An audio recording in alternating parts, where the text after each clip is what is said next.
안녕하세요. 생방송 황금펀치 박찬입니다. 안녕하세요. 정혜전입니다.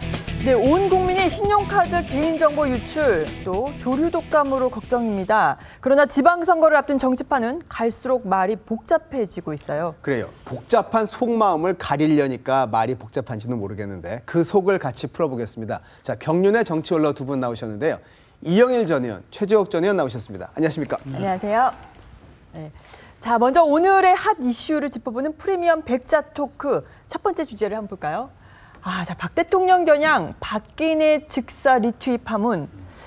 자, 지금 임순애 방통심의위원 지난 18일에 자신의 트위터에 경축, 여기 지금 보시다시피 경축 비행기 추락 박근혜 즉사라는 피켓 사진을 리트윗해서 지금 논란이 일파만파 지금 커지고 있습니다. 이 박근혜라는 거는 이 박근혜 대통령을 비하하는, 인터넷에서 비하하는 바로 발언인데요. 현 방통심의위원회 트윗, 본인은 실수라고 지금 해명을 했지만 이 논란, 이거 어떻게 봐야 되는 건가요? 그럴 때 한 국민이 자기 나라 대통령에 대해서 퍼부을 수 있는 최악의 저주 같은 말 아니겠어요? 어떻게 방송심의위원이 그런 말을 합니까? 그런데 이걸 자꾸 키우면 키울수록 그 여론 관리에 좋지 않습니다. 그렇기 때문에 민주당이 임순애 씨를 추천했습니다. 네. 그렇기 때문에 이번에 연두 기자회견에서 김한길 대표가 3대 민주당 혁신 방안을 내놓은 가운데 1번이 막말 정치의 청산이고 거기에 상당히 국민들이 호응을 했어요.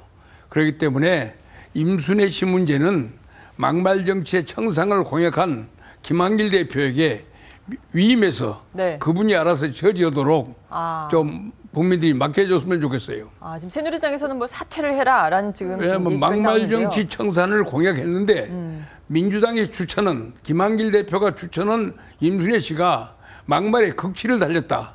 그렇다면 민주당이 알아서 처리하도록 맡기는 게 낫지. 이걸 계속해서 뭐 왈가왈부하면은 오히려 별것 아닌 것이 별것이 되는 여론관리상 어려움이 일어나니까 네. 차라리 민주당한테 맡겨버리자. 저는 그렇게 말하고 싶습니다. 네, 요즘 뭐 이제 관군 못 믿겠다고 의병이라고 나선 이제 변희재 씨, 황장수 씨 이런 이른바 보수 논객들이 뭐 퇴출 집회도 하고 하더라고요. 네. 정치권 사퇴도 지금 압박을 하는데 가만히 보면 이런 저주 발언, 특히 대통령한테 하는 게 정치권이 하니까 이게 그냥 나도 해도 되나 하고 따라하는 거 없을까요, 최 의원님? 지금 민주당이 지금 막말 안 하겠다고 했는데 그러면 작년에 했던 그 많은 막말들 그 하나씩 가령 뭐 최고위원이라는 사람이 뭐 어떻게 얘기하고 뭐 이런 것도 있지 않습니까? 그런 걸 하나씩 그 사실 사과를 해 나가야 됩니다.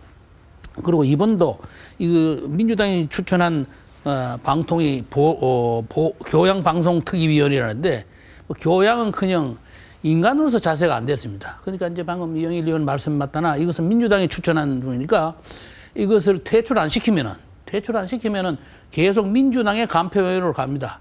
그러니까 뭐 연평도 100번 가면 뭐 합니까? 이걸 퇴출시키는데 민주당이 앞장섬으로써 연평도 간 효과를 봐야 됩니다.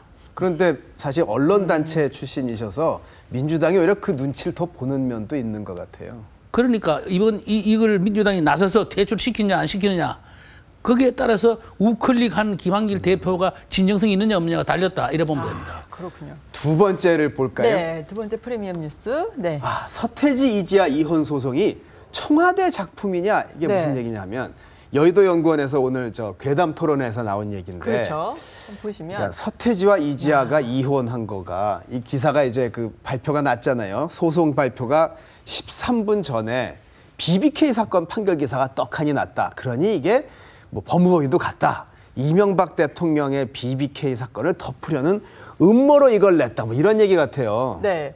두 번째 사례를 또 한번 보시면요. 두 번째 사례는 박근혜 대통령 종교단체인 신천지에 연루됐다. 이 내용은 지난 대선 나흘 전에 박근혜 새누리당 후보가, 당시 후보가 종교단체 신천지에 연루됐는데 박근혜 후보가 신천지 교주를 특별당원으로 끌어들이려고 했다. 또 새누리당을 한자로 쓰면 신천지가 된다라는 그런 흑색 선전이 지금 떠돌았다고 합니다. 당시에. 이 이야기를 낙고무스 김용민 씨가 트위터를 통해서 이렇게 확산을 시켰는데 이게 참 말도 그럴듯해요. 새누리 신천지. 그런데 역시 또 괴담 선동하면 이 백미가 광우병 사태인데 그때 뭐 뇌송송, 구멍탁 별 얘기가 다 있었는데 최근에도 의료개혁하면 매장 수수 2천만 원 된다. 뭐 마구 퍼집니다. 이런 건 대책이 없는 건가요? 원래 이 자유 언론 자유가 보장된 세계에서는 괴담이 안 통합니다. 그러나 괴담이 통하는 여지가 있어요. 이 종북 세력들이 쓰고 있는 가장 중요한 무기가 큰 거짓말에 적은 폭력을 7대3으로 섞습니다. 이게 거짓말이 7이고 적은 폭력, 이제 대중 집회, 뭐 삐라, 이 변증법적으로 결합시킨 힘이 약자가 강자를 타도하는 힘이라고 하는 그러한 교육에 서 있습니다. 그렇기 때문에 그 사람들은 가능한 한 큰 거짓말을 해야 해요. 큰 거짓말을 소신 있게 함으로써 확산되고 거기에 대중이 넘어가면 그걸 동력화해가지고 적은 힘으로 큰 힘을 다도온다는 작전입니다. 그렇기 때문에 우리가 여기 이러한 상황에서는 예를 들면 이번 철도 파업에서 우리가 보듯이 왜 철도를 개혁하는가 하는 선전 사업에 정부가 7의 힘을 쏟아야 합니다. 그 다음에 그것을 시행하는 정책 노력에 3의 힘을 쏟아야죠. 그런데 거꾸로 나가기 때문에 항상 역전이 됩니다. 그러니까 선전의 7, 정책의 3이라고 하는 역량 배분을 재구성하지 않고는 이런 괴담 공세를 막기가 아주 힘들 겁니다. 모든 개혁 정책에서는.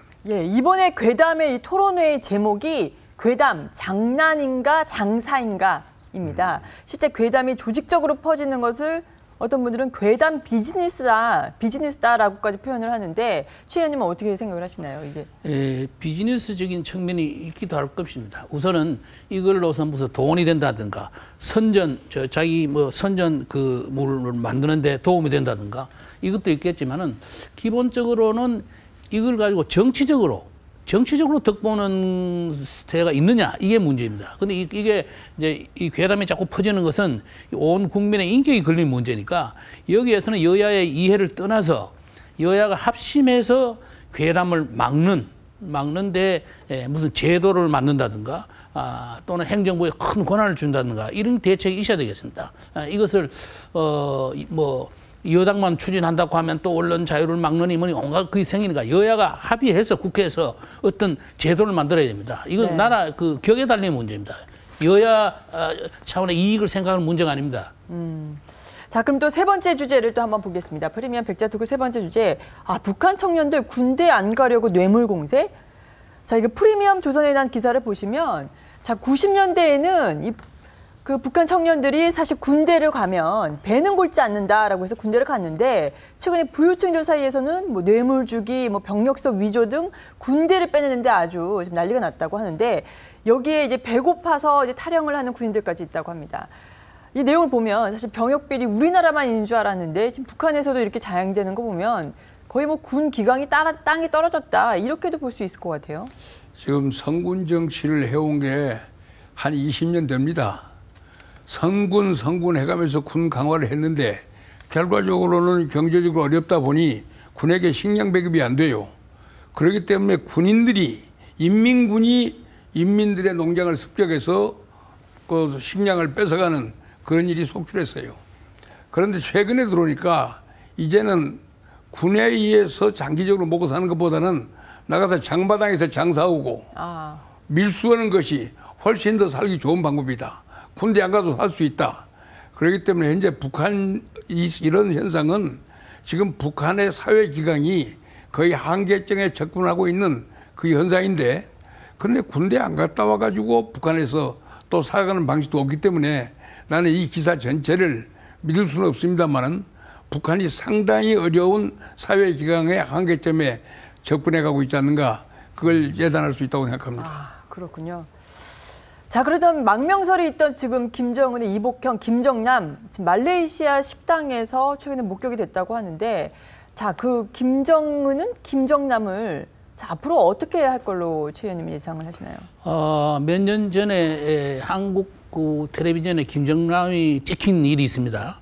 그걸 보면 개혁 개방으로 가야 되는데 이런 소리도 나오고 말하자면 지금 김정은 정권으로 보면은 좀 그 듣기 싫은 소리가 있습니다. 그런데 탈북자들의 얘기에 의하면은 지금 북한 사람들은 김정남은 거의 모른대요. 김정남이가 국내에서 활동한 일도 없고 또 이병 매체에서 김정남을 선전한 일도 없고 그래서 김정은 정권으로서는 극히 위협 대상은 아닌데 다만 중국이 봐준다면은 어떤 비상시국에 중국이 친중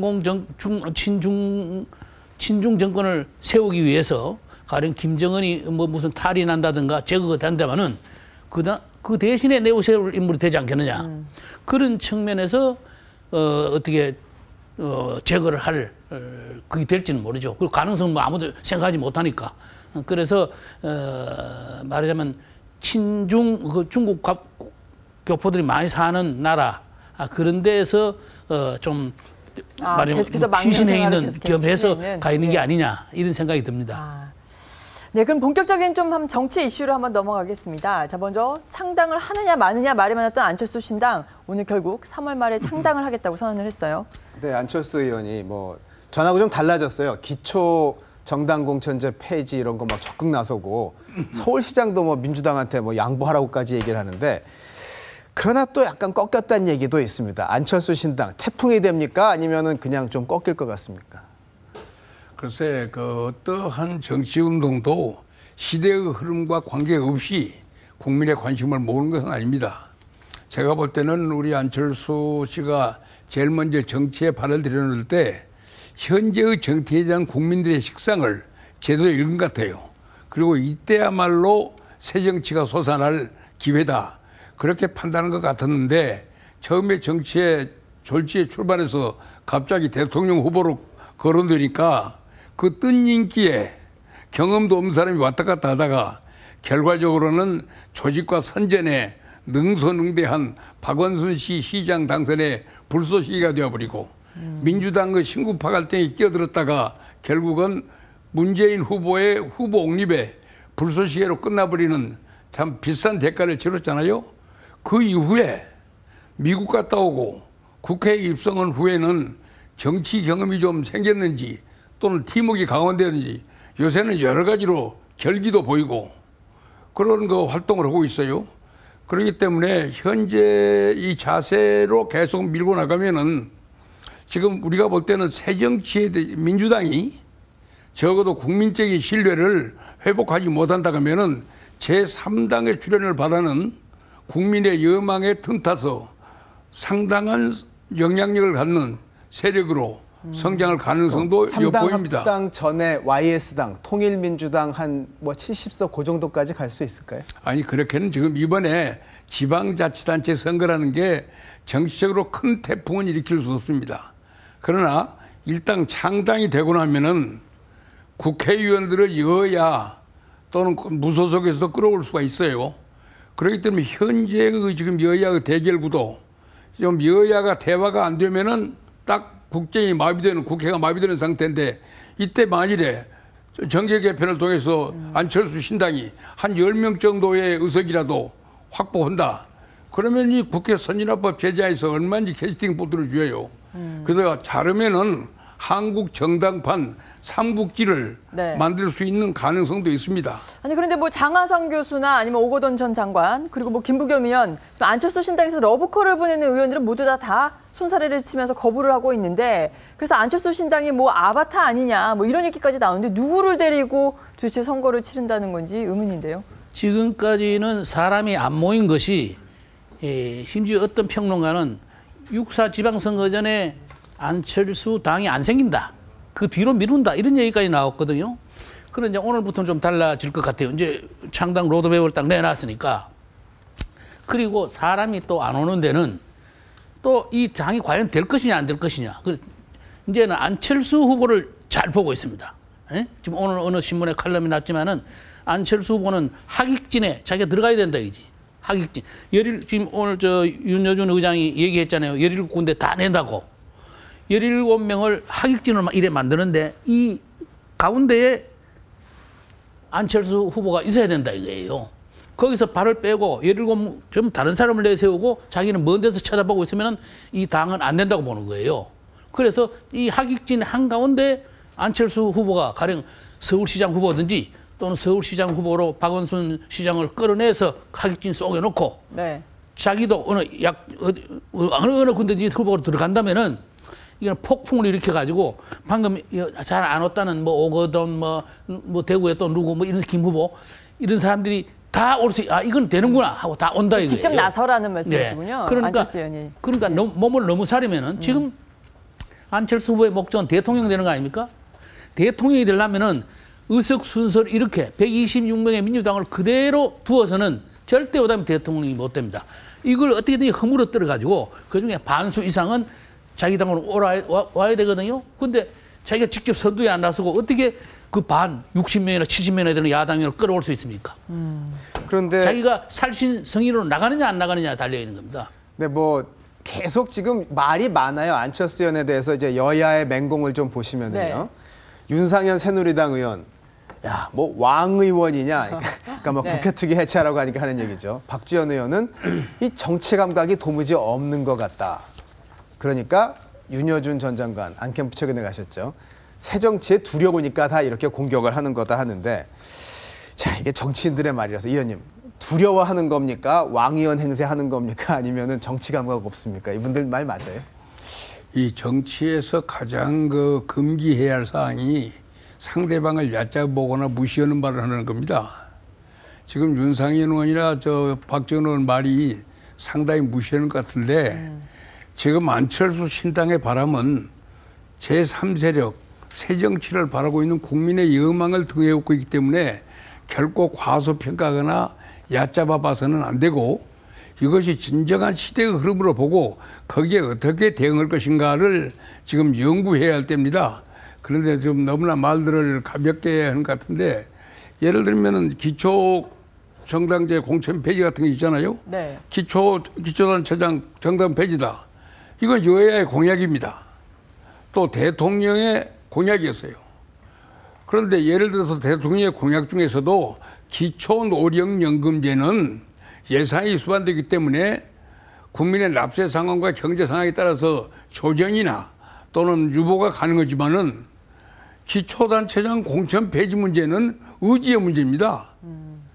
그런데 갑자기 이게 뭐 헌법 위반이니 이제가 서로 당리당략을 위한 꼼수 정치로 올라가 버리잖아요. 이런 식의 장난을 치면은 오히려 그런 장난을 비판하는 안철수 신당한테 엄청난 어부지리를 줄 수가 있는 거예요. 그렇기 때문에 무시하고 깔보기보다는 왜 제3당에 대한 국민의 기대가 나오는가를 성찰하면서 거기에 진지하게 대비하는 자세를 가져야 할 겁니다. 네. 자, 뭐 서울시장부터 대통령 선거 양보만 했다는 안철수 의원, 이제는 양보를 받을 차례라고 그렇게 말을 했는데 관련된 만평이 있어서 한번 소개를 해드리려고 하는데, 자, 심청대 신봉사 만평입니다. 심청이 안철수, 더는 양보 못해요. 하지만 이번에도 몸을 던져서 희생하라는 신봉사 민주당. 근데 손바닥은 국민이라고 쓰여져 있습니다. 결국 국민 손바닥 위에 있는 셈인데요. 자, 최 의원님, 이 만평이 과연 좀 속사정을 좀 많이 담았다고 생각을 하시나요? 사실 심청이는 한 번밖에 물에 안 뛰어들었습니다. 그래가지고 나중에 왕비가 되고. 네. 사실은 다시 안철수 의원 보고 3번, 4번 물에 뛰어들어라 하는 것은 무리이고 본인도 억울할 겁니다. 근데 여기 대해서 이제 박원순 시장의 답이 묘합니다. 이렇게 얘기했습니다. 서울 시민들에게 도움이 되는 일이라면 내가 100번이라도 양보해야 한다 했는데 이건 무슨 말이냐? 결국 아무 말도 안 한 겁니다. 서울 시민에게 도움이 되는 일이라고 하는 걸 누가 판단합니까? 박원순 시장 자기가 판단하겠다는 거거든요. 자기 마음대로 하겠다는 얘기예요. 또 그다음에 100번이라도 양보하겠다. 한 번만 양보하면 되는 걸 100번이나 양보할 수도 없습니다. 그런데 그다음 말이 재미있습니다. 우리 안철수 의원하고 내하고는 특별한 관계다. 그래서 경쟁 아닌 상생의 결정이 있을 수 있다 이랬거든요. 그 상생이라는 게 뭡니까? 이게 아주 중대한 포인트입니다. 상생. 그런데 박원순 시장이 민주당 후보로 서울시장에 나가면은 상생이 아닙니다. 이번에 여론조사로 보면 박원순 시장이 되니까 이거는 뭐 서로 상생이 아니고 안철수 당이 서울에서는 당선 안 되고 죽는 거니까 상생이 아닙니다. 상생이 되려면은 이 박원순 시장의 묘한 회견이에요. 상생이 되는 길은 하나 있다. 그걸 연구해 보겠다는 뜻이거든요. 하나 있는 거는 뭐냐? 자기는 나와서 민주당을 탈당해서 안철수 당으로 가서 서울시장이 되면은 안철수 좋고 자기 좋고 거기 상생이거든요. 그 상생이 되는 게 가능성이 딱 그 있다고 하나밖에 보시는 없어요. 그렇지 않습니까? 그 민주당 상생의 길은 입장에서 있다. 뭐예요? 있다 해서는 있는 것은 그거밖에 없어요. 자기가 민주당으로서 서울시장에 나오면 상생이 아니니까. 그래 자기가 나와가지고 안철수 당의 공천을 받아서 되면은 안철수 좋고 자기 좋고 그게 상생이에요. 그것을 암시한 거예요. 그 민주당은 완전 뒤통수만 맞아요? 민주당은 다른 사람 되겠지 뭐. 어찌됐든. 다른 사람 해가지고 네. 결과적으로 가령 박원순 시장한테 이제 복수를 해서 떨어뜨리려고 그러겠죠. 근데 사실 죽자 물귀신 작전인가요? 그러면? 지금 말씀하신 발언이요. 또 해석이 엇갈립니다. 안철수는 양보 못한다 그러니까 양보하고 나한테 양보하고 연대해달라 이렇게 얘기했다는 해석이 있고 나는 이제 양보 안 할 거니까 연대 얘기 나한테 꺼내지 말라는 해석도 있습니다. 어떻게 보세요? 지금 야권 연대로 나오는 것은 안철수 신당을 창당을 방해하기 위한 야당의 그 선전술입니다. 그런데 현재 야당 그 연대라는 것은 지금 민주당과 연대해가지고 별로 얻을 실익이 없어요. 그리고 현재 안철수 신당이 가지고 있는 그 세력의 지분을 네. 협상의 카드로 쓰기에도 아직 시기가 부적절합니다. 그렇기 때문에 연대로는 창당 방해 전술로 지도하고 안철수 신당은 차제에 어떤 것이 가장 국민들이 원하는 지방정치의 본 모습이냐 바로 이것이다. 이걸 보여주면서 호탕탕 나가지 않고 연대를 한다거나 정치공학적인 협잡을 하고 꼼수 정치에 놀아나잖아요. 그러면 다음 국회의원 선거 가기 전에 이 정당은 없어집니다. 그렇기 때문에 새 정치의 정도를 걷는 자세를 보이지 않고는 살기 힘들 겁니다.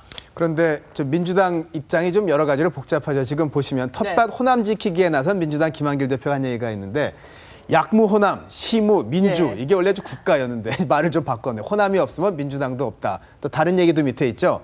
호남은 외할머니네 툇마루 같은 곳이다. 그러니까 엄마한테 야단 맞고 아이가 외할머니한테 찾아가는 곳이라는 얘기를 하고 있는데 그래서 호남 시민들한테 어떻게 그 호남 시민들이 민주당한테 외할머니 툇마루가 돼줄까요? 그동안 실망이 이미 커서 돌이키기 늦었을까요? 조 의원님 어떻게 보세요? 나는 그 양무 호남 시무 국가란 말을 쓰는 사람들을 보면은 과연 저분이 임란의 역사를 읽은 사람들인가 그런 생각이 나요. 아 그래요? 임진왜란을 보면은 이순신이 지키는 호남 지방이 없으면은 임진왜란 전쟁 수행할 수 있는 병참비리가 없는 거예요. 그렇기 때문에 호남을 지켜서 임진왜란 7년 전쟁을 승리로 이끌어가는 이순신 장군의 지략의 산물이 바로 그 구호로 압축된 거 아닙니까? 그런데 지금 민주당이 왜 국민에게 신뢰를 상실했습니까? 김대중 씨가 호남 사람한테 준 것만한 기대도 꿈도 못 주면서 지난번 대통령 선거 때 엄청나게 멀어졌던 그 지지를 지난 1년 동안에 민주당이 어떻게 까먹었는가를 잘 성찰해야 합니다. 그런 성찰 없이 안철수 신당이 뜨니까 양무 호남을 들고 나오는데 안철수도 민주당을 깨기 위해서 양무 호남 구호를 같이 외치면서 지금 호남 유권자 표심잡기에 공들이잖아요. 아, 그러네요. 그렇기 네. 때문에 그런 전략적 전망 없이 용어만을 함부로 쓰는 태도는 나는 바람직하지 못하다 이렇게 봅니다. 만평도 뭐 그런 점을 네. 지적한 게 있는데 보시면 자, 아이고 방역 강화, 얘 AI 얘기 좀 갖다 네. 썼는데 이것마저 안철수 바이러스에 감염된 우리는 끝장이다. 호남 민심 앞에서 얘기를 하고 있죠. 근데 소독약 이름이 호남적자 마지론 딱 써 있습니다. 네. 저 다음 만평도 보시면 여기도 또 자 지방선거 동장의 철새가 아닌 철수에 자 소독약을 뿌리는 민주당의 모습 지금 만평으로 보고 계시는데요. 철수가 미운 우리. 네, 그 민주당은 지금 햇볕 정책 수정에 의해서 뭐 연평도도 방문을 하고 이 중원 잡기에 지금 계속해서 나서고 있습니다. 이 우클릭 지금 이 소독약을 계속해서 뿌리고 있는데 최 의원님 보시기에 과연 이 소독약 효과가 좀 날 걸로 보시나요? 지금 김한길 대표 신년 회견 이후에 그 이제 우클릭을 지금 본격적으로 하고 있는 것인데 이것이 효과를 보라면은 얼마나 진정성이 있느냐. 진정성을 여러 번 말씀드렸는데 우선 계파 정치를 없애겠다고 얘기했거든요. 그런데 계파 정치가 과연 없어지겠느냐? 친노 의원은 60명 넘게 있는데 그게 이제 얼마나 계파를 다스리 가는지에 있지만은 우선 정책을 어떻게 하느냐 하는 것도 문제입니다. 그래서 자기가 이게 인권 민생법을 만들겠다고 그랬거든요. 그럼 여당하고 아마 2월 국회에서 될 텐데 과연 이북 인권을 진정으로 어떻게 바라는 그 진정성이 있는 법안이 들어가느냐, 또는 앞으로도 가령 북한을 규탄하는 그 발언도 계속 할 수 있느냐, 이런 데서 이제 정책으로 배줘야만 우클릭이 진정한 우클릭이 되는 겁니다. 정책을 보면요, 민병두 의원, 뭐 소위 말 이른바 정책 홍보통이죠, 민주당의. 건강한 대기업과도 연대할 수 있어야 된다 얘기를 했어요. 그러니까 일부 신문에서는 민주당이 방황하고 있다고도 했던데, 이게 진짜 노선 전환이 이렇게 가는 건지 선거 때 급해서 하는 건지 사실 사람들이 헷갈린대요. 어떻게 보세요, 의원님? 그래서 지금 민주당의 노선 전환이라는 것은 간단합니다. 친노와 비노가 갈라지면 노선 전환이 저절로 됩니다. 그리고 그렇게 갈라지는 것이 한국 정치의 정상화에도 도움됩니다. 왜냐하면 이 마비된 국회를 타협의 국회로, 타협이 숨쉬는 국회로 만들려면 민주당이 친노와 비노로 갈라져야 합니다. 그래서 보수, 진보, 중도, 이게 정확하게 그려질 때 한국판 정치가 타협의 정치, 흥정의 정치로 가지, 그렇지 않으면 이념 대립 때문에 이 나라 정치가 마비됩니다. 자, 그럼 새누리당은 과연 어떤지 한번 만평으로 한번 보겠습니다. 자, 카드 대란, 카드 때문에 미치겠다. 그런데 또 여기서도 아무리 생각해도 강력한 카드가 없어라고 했는데 바로 새누리당, 서울시장 후보가 마땅치 않다라는 만평인데요. 새누리당 지금 박근혜 대통령 지지율 등였고 지지율은 잔뜩 높긴 한데 인물이 지금 마땅치가 않아서 과연 개별 플레이에 나서면 과연 승산이 있을까, 이렇게 의문을 지금 제기하는 분들이 있단 말입니다. 어떻게 보시나요? 지금 인물이 없다 하지만은 그래도 박근혜 대통령의 지지도 있고 해서 이제 이 후보 하나씩 정해지면은 말하자면 당이 인물을 만듭니다. 지금 가령 서울시장 후보가 약하다고 하지만은 가령 정몽준 의원 안 나온다고 그러니까 김항식 씨만 후보로 들어오더라도 지금도 상당한 프로가 있지만은 서울 시민의 호남 분들이 많지 않습니까?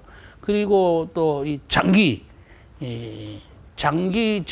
총리로 재직하셨고, 더군다나 이분은 이명박 대통령 때의 총리를 하셨기 때문에 지금 친박 친이를 아우르는 여당이 총출동한다는 의미가 있습니다. 그리고 하나 아셔야 될 것은 호남 출신의 자부심이기도 합니다.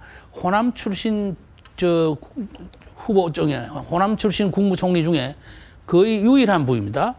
국무총리 중에 옛날 6.29 때 이한기 씨라는 분이 계셨어요.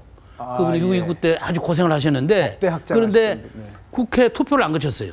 그때 임시로 돌아가지고 6.29라는 그 소용돌이 때문에 국회를 못 열어가지고, 그래서 전두환 대통령이 그때 그런 얘기를 했어요. 나중에 물러나실 때 국회 투표할 여가도 없어가지고 서리 그걸 못 떼드렸습니다. 미안합니다. 네. 이랬거든요. 그러니까 정식 서리를 떼고 국무총리가 된 분은 김항식 씨가 유일한 분입니다. 그래서 그렇군요. 호남표를 모을 상당한 가치가 있습니다. 승산이 있다고 보시는 거예요? 예? 정몽준 전 의원도 지금 사실 대선 지금 서울시장 출마 의사를 좀 밝히긴 했어요. 경선 붙으면 그 빅매치가 되지요. 요건 시간 내서 한번 따로 보기로 하고 여기까지 해보겠습니다. 고맙습니다. 네. 감사합니다.